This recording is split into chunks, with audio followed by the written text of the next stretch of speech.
Ici les médias. Cette chaîne-là dit la vérité. C'est une chaîne d'investigation. Ici les médias. Internet, c'est quelque chose vraiment de très bien. Donc en tant que professionnel des médias, je déplore. C'est l'histoire d'un journaliste. Et les gens de la presse écrite.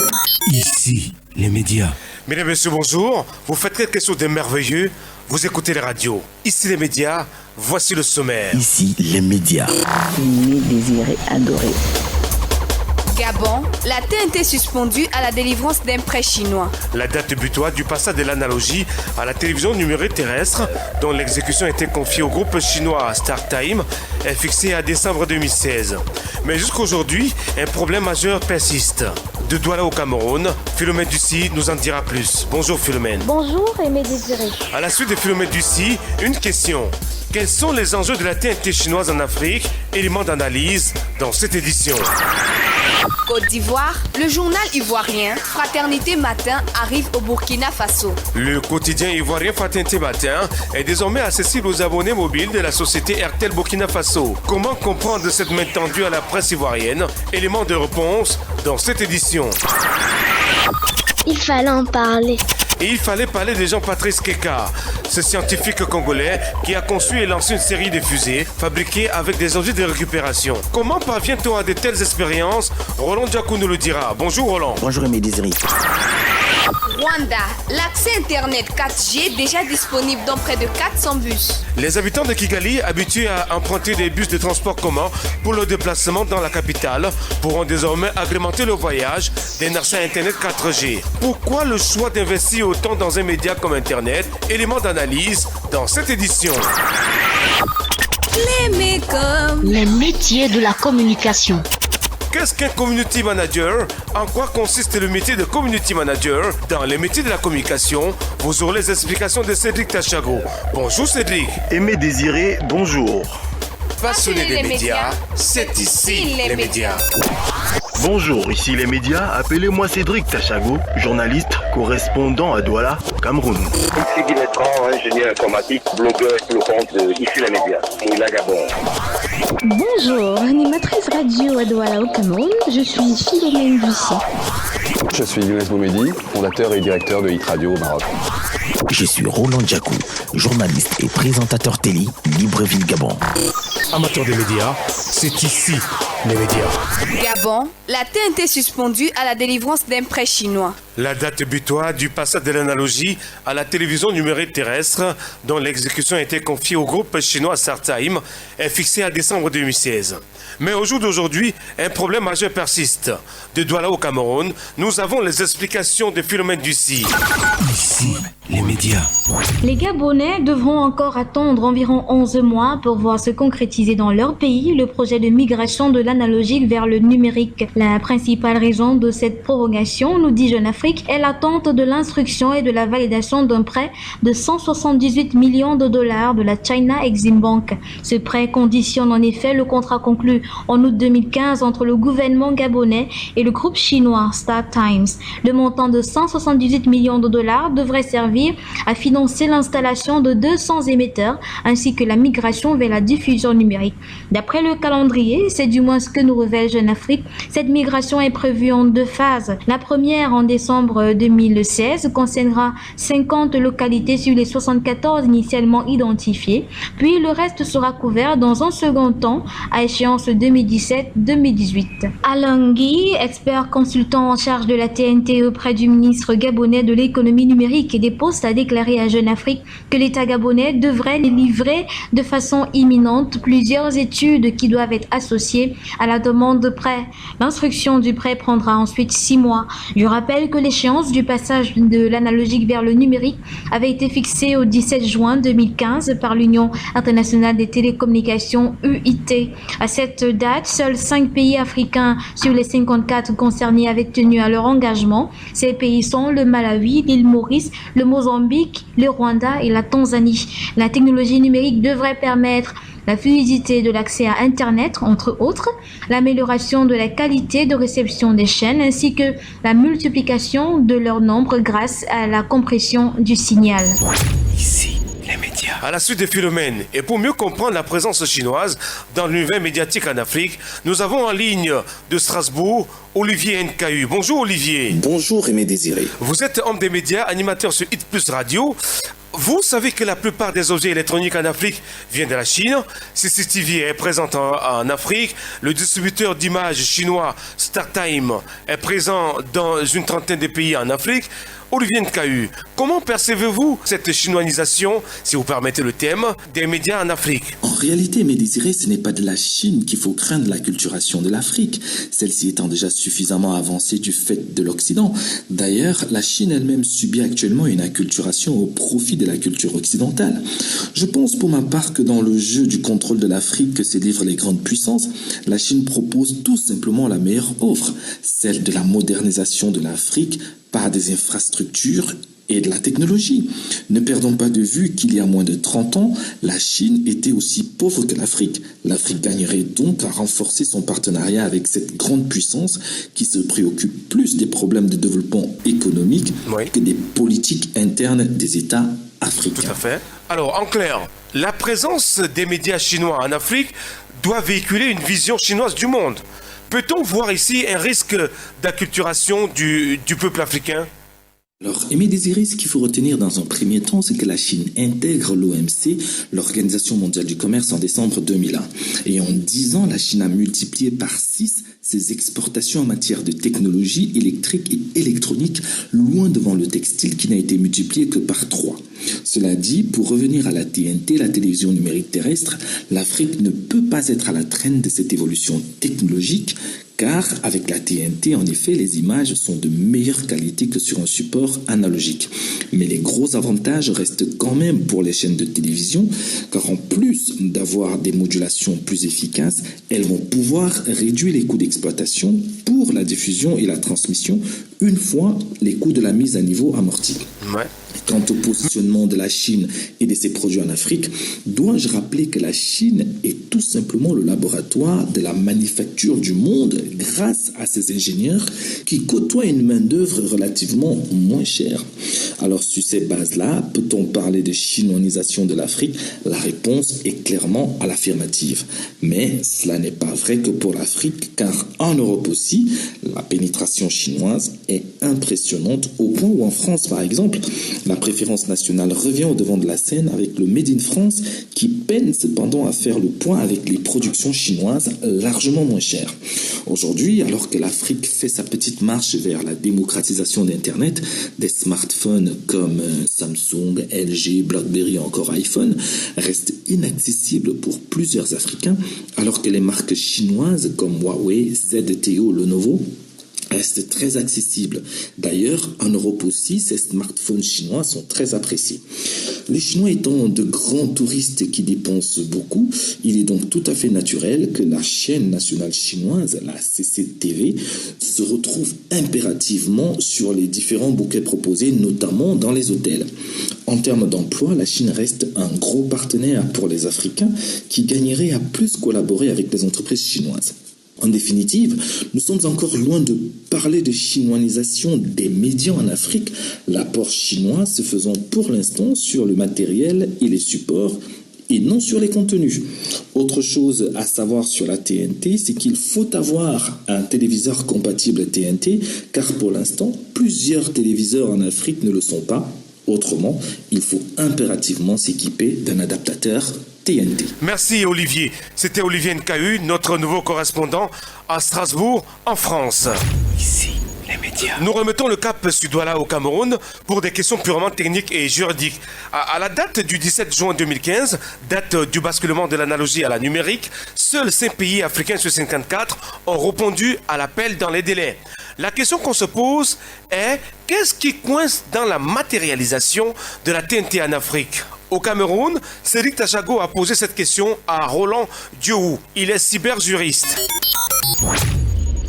Au sujet des contraintes liées à l'implémentation en Afrique de la TNT, la télévision numérique terrestre, je dois dire que de mon humble point de vue, il y a un certain nombre de contraintes qu'il faut prendre en compte et elles sont de plusieurs ordres. Je dirais qu'il y a des contraintes juridiques et réglementaires Mais il y a aussi des contraintes techniques et des contraintes financières. Sur le plan juridique spécifiquement, alors l'Union internationale des télécommunications, c'est une organisation internationale qui fixe des règles et des normes techniques sur le plan mondial afin de réguler les télécommunications. Il revient donc à chaque pays membre de cette organisation de propre au niveau interne, au niveau de chacun de ces États. Donc, vous allez remarquer par exemple dans le cas du Cameroun qu'il y a une loi relative aux communications électroniques qui régit notamment les aspects liés à la distribution ou à la gestion des fréquences, et plus récemment une loi qui date de 2015 qui régit l'activité de l'audiovisuel. Voilà pour ce qui est du plan juridique. Sur le plan purement technique, qu'est-ce qui coince véritablement? Une fois de plus, Roland Diohou, cyberjuriste, au micro de Cédric Tachago. Maintenant, sur le plan technique ou technologique, il faut dire que la télévision numérique terrestre, c'est en fait un changement de paradigme. Il faut donc passer d'un mode de diffusion analogique à un mode de diffusion numérique. Cela implique nécessairement de nouveaux équipements, de nouveaux émetteurs qui doivent remplacer les émetteurs analogiques. Ce sont des émetteurs numériques. De l'autre côté, il va falloir également de nouveaux types de récepteurs, des récepteurs numériques. Voilà pour les contraintes techniques. Et la contrainte financière est liée à cette contrainte technique, justement. L'acquisition de cette technologie implique nécessairement un coût, car il s'agit d'une technologie nouvelle que nos États ne possèdent pas. Donc il va falloir l'acquérir. C'est donc cette nécessaire acquisition de technologie qui va induire l'enjeu, qui va induire la contrainte financière liée à l'implémentation de la télévision numérique en Afrique. Ici, les médias. Le quotidien ivoirien Fraternité Matin est désormais accessible aux abonnés mobiles de la société RTL Burkina Faso. Comment comprendre cette main tendue de la presse ivoirienne? Aimé Désiré. Ici, les médias. Le service est appelé Fatmat Actu, qui a été lancé grâce à un partenariat noué avec RTL et le groupe Fraternité Matin. Ce nouveau service vise deux objectifs, selon Vénas Conan, le directeur général du groupe Fraternité Matin. D'une part, il s'agit de vendre le journal autrement que sur le support papier qui connaît un net recul. D'autre part, l'enjeu porte sur l'intégration des peuples ivoiriens et burkinabés. Nous voulons continuer à informer toutes les populations ivoiriennes et celles amis de la Côte d'Ivoire dans toute leur diversité au Burkina Faso, a déclaré Vénance Conan. Depuis juin 2015, le quotidien burkinabé Sudoya est reçu en Côte d'Ivoire en version mobile grâce à l'opérateur MTN. Le ministre ivoirien de la Communication, Vénance Conan, a promis d'apporter son soutien pour le renforcement du partenariat entre le groupe de presse ivoirien Fraternité Matin et les éditions Sidawa au Burkina Faso. Ce sont deux entreprises de presse publique. Ici, les médias. Alors, question. Pour mieux comprendre et cerner la présence de Fraternité Matin dans les téléphones au Burkina Faso, nous avons en ligne de Libreville Roland Diaco. Bonjour Roland. Bonjour Aimé Désiré. Roland, cette main médiatique tendue par la Côte d'Ivoire au Burkina Faso est-elle naïve? Surtout lorsqu'on connaît la brouille politique entre les deux pays. Alors, moi je vois pas les choses, moi je parlerai pas de brouille politique entre les deux pays, moi je parlerai même pas de politique parce que il s'agit là de la communication, il s'agit des quotidiens d'information, il s'agit d'informer davantage le peuple, que ce soit le peuple burkinabé ou le peuple ivoirien. Du coup, moi je parlerai plutôt d'une autre meilleure manière de vendre ces quotidiens d'information, que ce soit en Côte d'Ivoire ou encore Burkina Faso. Il fallait bien qu'on y pense parce que déjà les quotidiens aujourd'hui version papier connaissent un net recul sur le continent africain, pas seulement en Côte d'Ivoire ou encore Burkina. C'est vrai qu'à un moment donné, on a parfois des personnes qui s'arrêtent et lisent un peu des magazines ou encore des quotidiens qui sont exposés dans des kiosques, mais toujours est-il qu'on les achète pas suffisamment aussi. Il faut voir un peu comment ça se passe dans d'autres pays beaucoup plus développés. Sur le continent africain, ça connaît net recul, malheureusement, mais si c'est cette nouvelle tactique ou encore cette nouvelle manière de faire peut permettre à ce que l'auditeur ou encore le lecteur puisse être beaucoup plus suffisamment informé sur ce qui se passe et au Congo et autant pour moi, j'allais parler du Congo, c'est vrai aussi que ça fait partie des pays qui pensent un peu sur la nouvelle manière d'informer, ou que ce soit et en Côte d'Ivoire et au Burkina Faso, c'est plutôt une meilleure manière d'informer parce que la communication aujourd'hui, elle va à la vitesse de la lumière. Il y a des innovations tous les jours. Donc, si on a Fragma Actu qui est un service qui a été mis en place pour pouvoir permettre à ce que, en partenariat avec RTL du groupe Fraternité Matin, donc du coup, on peut comprendre qu'il y a cette volonté pour ces patrons de presse d'être beaucoup plus proches de leur lecteur. Donc c'est une question de proximité. Et si vous voyez ces réseaux de téléphonie mobile accepter ce genre de partenariat, c'est parce qu'il y a le bien fondé. Moi, je vois pas toujours de la politique autour de ce genre d'initiative. Non, moi je parlerai plutôt des personnes qui pensent, des personnes qui veulent en sorte que l'Afrique ne soit pas en marge de la technologie, de la nouvelle donne communicationnelle. Donc c'est ce qui est en train de se passer. Et je pense que s'il faille encourager des initiatives, voilà des initiatives qu'il faut encourager, laisser un peu à côté ces bruits politiques, laisser un peu à un moment donné, arrêter de voir à un moment donné la politique dans tout ce qui peut être conçu ou encore dans tout ce qui peut être prise comme initiative sur le continent africain. Il n'y a pas de bruit, même s'il y a bruit politique entre la Côte d'Ivoire et le Burkina Faso, c'est vrai qu'on en parle, ça fait les choux gras de la presse depuis un certain nombre de temps. On parle de Blaise Compaoré aujourd'hui qui est nationalisé et ivoirien. Bref, on parle un peu de tout ça, du tralala et tout machin. Bien, initiative à saluer. Moi, je suis entièrement d'accord avec ces patrons de presse et ces patrons de réseaux de téléphonie mobile qui ont décidé de rapprocher la presse au lecteur et de rapprocher le lecteur à la presse. Pourquoi pas? Roland Diaco. Il fallait en parler. Il fallait en parler. Il fallait parler de Jean-Patrice Keka, ce scientifique congolais qui a conçu et lancé une série de fusées fabriquées avec des objets de récupération. Comment parvient-on à de telles expériences? Roland Diakou à Libreville au Gabon. Ici, les médias. Bonjour Aimé Désiré, bonjour à tous les auditeurs. C'est toujours un plaisir d'être sur ces antennes pour parler de ce qu'il fallait en parler. Donc ici, les médias, parler de quelque chose qui mérite d'être suffisamment parlé pour le bonheur des inconditionnels de cette émission, mais aussi pour le bonheur de ces personnes qui aiment l'Afrique qui gagne ou encore des Africains qui pensent. C'est le cas de Jean-Patrice Keka Oyemba Okese, qui est un scientifique congolais de Congo-Kinshasa qui a conçu et lancé une série de fusées fabriquées avec des objets de récupération. Alors, ce scientifique a fait ses classes à l'Institut supérieur des techniques appliquées, abrégé ISTA de Kinshasa. En 2005, DTA, Développement Tous Azimuts, la société qu'il dirige, conçoit un programme de conquête spatiale appelé Troposphère qui porte sur le lancement de 5 fusées expérimentales ne devant pas dépasser 36 152 mètres d'altitude. Après avoir acquis un terrain sur le site de Menkao, DTA conçoit un centre de contrôle équipé, entre autres, d'un système automatique de mise sous tension, d'un système de télémétrie, ce qui permet de calculer la vitesse et l'altitude par GPS, d'un système vidéo de suivi de l'évolution du trajet de la fusée et d'une rampe de lancement. Alors, Troposphère 1, la première fusée, n'a jamais pu être lancée comme prévu en avril 2007 pour des raisons techniques. Troposphère 2 a été lancée avec succès le 10 juillet 2007 et a atteint 1014 mètres d'altitude en 35 secondes. Alors, Troposphère 3 aurait dû être lancé le 12 octobre 2007, ce fut un échec. Par contre, Troposphère 4 a été lancé avec succès le 10 juillet 2008, un an, jour pour jour, après Troposphère 2. La fusée a atteint 1548 mètres en 47 secondes. Troposphère 5, la dernière fusée d'une série de 5, a été lancée le 28 mars 2008. Toutefois, le lancement n'a pas été un succès car la fusée n'a pas décollé verticalement et s'est écrasée. Malgré l'échec de la dernière et plus importante des fusées, la leçon à tirer est qu'une équipe de scientifiques congolais a commencé à travailler sur un projet spatial avec des fonds très limités. Même la NASA, ça il faut le rappeler, mes désirés, même la NASA a connu des échecs en essayant de conquérir l'espace et la Lune. Il semblerait finalement que Jean-Patrice Keka ait modernisé le centre de contrôle des DTA, qui est l'entreprise dont il a la charge pour le lancement futur de Troposphère. On espère bien que cette fois ce sera la meilleure pour DTA, Développement Tout Azimut. Donc ça prouve que l'Afrique gagne, l'Afrique pense, comme je le disais à l'entrée de mon propos, l'Afrique a une envie folle de conquérir. Et me désirer, il fallait en parler, on n'en a pas suffisamment parlé. Peut-être certaines personnes ne savent même pas que Jean-Patrice Keka Oyemba Okese et son entreprise Développement Tous Azimuts ont déjà lancé 5 fusées et surtout avec du matériel de récupération. Ça, il fallait en parler. Je pense que j'en ai fait ma part et aussi que ça ne va pas entrer dans les oreilles des sourds. Ici, les médias.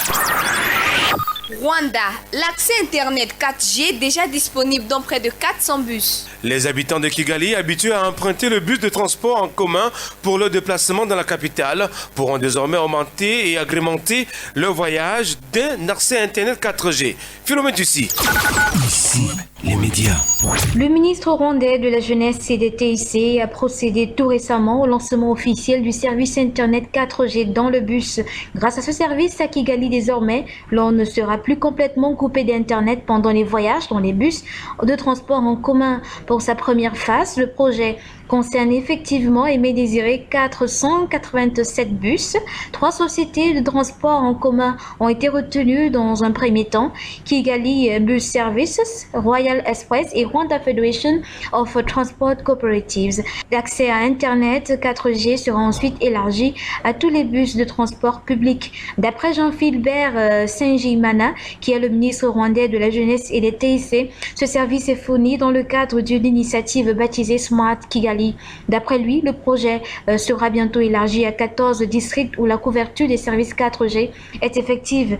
L'Internet dans les bus donnera aux personnes la possibilité de rester en contact avec leurs amis et de faire des affaires quand ils voyagent. Dixit Jean-Philibert Nsengimana. L'idée d'introduire l'accès à Internet dans le transport en commun à Kigali daterait Aimé Désiré de l'année dernière. Le test avait été effectué dans 300 bus, mais les propriétaires des véhicules et les usagers s'étaient plaints que le service ne fonctionnait pas correctement. Alors on espère qu'avec ce lancement officiel du service 4G dans les véhicules de transport en public à Kigali, qu'effectivement cette phase sera porteuse de fruits. Ici, les médias. C'était Philomène Tussi, notre correspondante à Douala au Cameroun. Pendant que certains pays africains cherchent Internet dans les cyber, dans les bureaux, le Rwanda, quant à lui, est à la vitesse supérieure. Cédric Tachago, pensez-vous que ce soit la priorité pour les gouvernements africains d'investir autant dans le média qu'Internet? Permettez-nous de saluer cet acte de grande innovation des autorités rwandaises qui s'investissent pour le développement de leur pays et le plein épanouissement de leur population.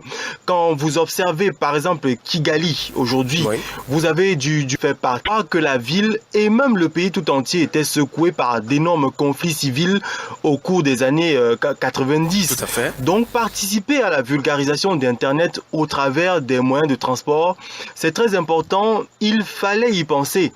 Et à Ici les médias, il fallait en parler justement. Ce qui m'amène à répondre à votre préoccupation, Aimé Désiré, pour dire que de nombreux pays du continent devraient copier cet exemple rwandais. Pourquoi pas? Puisqu'à nos yeux, Internet devient de jour en jour cet instrument indispensable qui fait partir de nos quotidiens.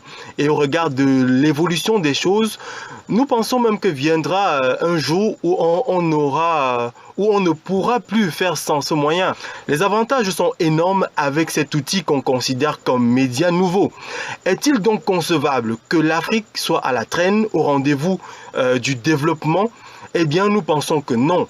Investir dans le vaste marché d'Internet et des nouvelles technologies de l'information et de la communication est donc une priorité pour les Africains, Aimé Désiré.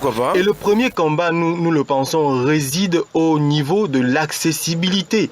Les coûts d'Internet sont encore très élevés dans de nombreux pays et vous n'aurez qu'à voir au niveau de certaines statistiques qui nous sont livrées. En fin 2014, par exemple, le taux de pénétration d'Internet en Afrique, selon des statistiques de l'UTI, était de 18,9% et on visait seulement les 20,7% en 2015. C'est vrai qu'une étude comparative nous permet de voir que seuls 2,4% des Africains avaient accès à Internet en 2005. C'est aussi vrai que sur cet aspect, des pays comme le Kenya se démarquent avec des coûts et des débits de connexion accessibles. Donc il y a tout de même une évolution, mais une évolution qui se fait à pas de tortue, comme la connexion dans nos cybercafés, pour employer cette image. Les gouvernants doivent appuyer sur l'accélérateur en libéralisant véritablement le secteur. Et à nos yeux, ceci pourra faciliter l'investissement privé, ce qui forcément va booster la concurrence. Donc les dirigeants doivent, à notre avis, inscrire Internet dans les politiques de gouvernance et assurer un véritable suivi. Autre aspect et non des moindres, nous interpellons les opérateurs à plus de bonne foi, eux qui doivent après tout se soucier des consommateurs et respecter leur cahier de charges. Et ainsi qu'on ne vende plus des fausses offres de 4G où les utilisateurs se plaignent de ne pas vraiment ressenti l'impact pendant l'utilisation. On a vu cela dans des pays où le service 4G est beaucoup plus un sujet de pub qu'une véritable réalité sur le terrain. Donc en gros, les Africains doivent véritablement prendre le train en marche et intégrer l'usage d'Internet dans les mœurs, car pour parler comme dans la bande-annonce de ce programme, Internet c'est quelque chose vraiment de très bien. Ici, les médias. C'était Cédric Tachago, notre correspondant à Douala au Cameroun. Vu de face, Internet dans les bus à Kigali contribue fortement à relier les populations rwandaises. Mais il ne faut pas ignorer l'énorme travail qu'abattent les gestionnaires de communautés pour que ce service soit disponible. Et ce travail a un nom, Community Manager. Qu'est-ce qu'un Community Manager? En quoi consiste le métier de Community Manager? Dans les métiers de la communication, nous avons les explications de Cédric Tachago. Il est à Douala au Cameroun. Les métiers de la communication. Voici un nouveau métier né de l'évolution du Web 2.0 et plus particulièrement de l'émergence des réseaux sociaux sur la toile. Le Community Manager est celui qui est chargé de créer et fédérer une communauté d'internautes autour d'un intérêt commun. Poste stratégique, son objectif est de positionner une marque, une personnalité, un produit ou un service sur les réseaux sociaux. Il communique le message de l'entreprise vers l'extérieur et fait part à cette dernière des réactions de la communauté. Ce dialogue avec les internautes est primordial car il permet d'un côté de diffuser les conseils de l'entreprise et de l'autre de faire remonter les remarques ou critiques vers les services concernés. Devant l'importance des avis échangés entre consommateurs et internautes sur les marques et les menaces que représentent les réseaux sociaux, les entreprises ont compris qu'il est indispensable de savoir ce qui se dit sur elles. Il va ainsi assurer une veille sur le web, être à l'écoute et faire un état des lieux de la désormais e-réputation de sa société. Il scrute régulièrement les sites, forums, blogs en rapport avec l'activité de son entreprise, en extrait les informations pertinentes et propose un plan d'action et des solutions en cas de problème. Pour ce faire, il instaure un dialogue avec les internautes pour résoudre le problème le plus rapidement possible et à moindre coût. Son travail étant concentré sur Internet, il utilise au quotidien les réseaux sociaux tels Facebook, Twitter, YouTube, MySpace pour créer cette relation avec son public cible. Le Community Manager est donc en quelque sorte la version 2.0 du Webmaster.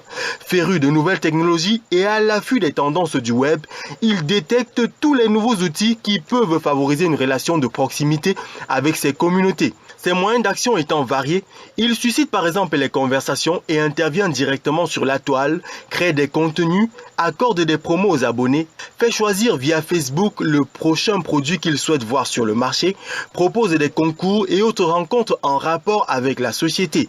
Officiellement, il intervient toujours au nom de son entreprise et ne se fait jamais passer pour un faux consommateur. C'est une fonction très sensible qui demande beaucoup d'habileté, de diplomatie et de réactivité. On trouve les community managers principalement dans le secteur des high-tech, au sein des startups ou des grands groupes et ils dépendent la plupart du temps du département marketing ou produit. La toile n'ayant pas de frontières, la maîtrise de l'anglais est nécessaire pour exercer. Si ce métier qui a vu le jour il y a une dizaine d'années est florissant en Occident, il faut dire qu'il est encore embryonnaire dans de nombreux pays africains qui s'adaptent aux évolutions technologiques. De ce fait, un cursus de formation n'existe pas véritablement dans de nombreuses écoles. Les experts en communication conseillent donc d'avoir un important background en marketing, en communication ou en relations publiques. Et une spécialisation en web marketing est aussi nécessaire. Ainsi, les métiers de la communication étant divers et variés, à vous de tracer votre chemin. Ici, les médias. Aimer, désirer, adorer. Maintenant que vous savez à quoi vous en tenir pour devenir community manager, vous pouvez prendre la bonne décision qui s'impose. Mesdames, Messieurs, merci d'avoir écouté ici les médias. L'équipe au grand complet, Mendy Biankadi, Roland Diakou à Libreville au Gabon, Philomène Ducy, Cédric Tachago à Douala au Cameroun, Olivier NKU à Strasbourg en France. Je suis Aimé Désiré Adoré, passionné des médias. C'était ici les médias. Prenons rendez-vous samedi sur votre radio.